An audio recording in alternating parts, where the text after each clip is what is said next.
Hello students, এখন আমি তোমাদের ইন্ডাস্ট্রিয়াল ডিজাইন অর্থাৎ শিল্প নকশা সম্পর্কে বলবো। শিল্প নকশা হলো একটি সৃজনশীল কার্যকলাপ যা পণ্যটিকে আকর্ষণীয় করে তোলে এবং কনজিউমারের নান্দনিক অনুভূতিকে জাগ্রত করে। আমাদের কাছে বিভিন্ন নির্মাতার তৈরি আসবাবপত্র, ভোগ্যপণ্য এবং গাড়ির মতো পণ্য রয়েছে।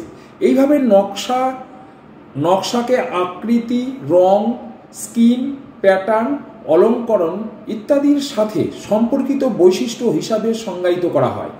শিল্প নকশাগুলো সৃষ্টিশীল কার্যকলাপকে বোঝায়, যার ফলে একটি পণ্যের আলংকারিক বা আনুষ্ঠানিক চেহারা হয়, যেটি একটি বৈধভাবে নিবন্ধিত নকশার মালিককে দেওয়া হয়। শিল্প নকশা মেধা সম্পত্তির একটি উপাদান।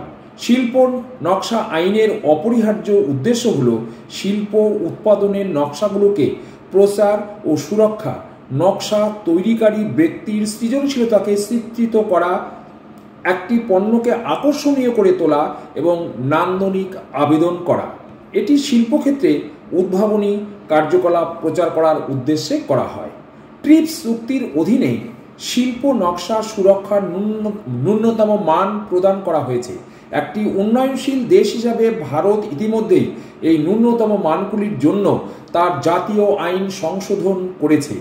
ভারতের ডিজাইনগুলো ডিজাইন অ্যাক্ট 2000 এর অধীনে রেজিস্টার অফ ইন্ডাস্ট্রিয়াল ডিজাইন পেটেন্টের সাথে নিবন্ধিত হতে পারে।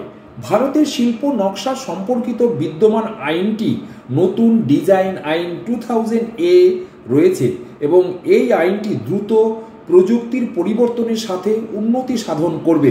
ভারত শিল্প নকশার ক্ষেত্রেও একটি পরিণত অবস্থা অর্জন করেছে।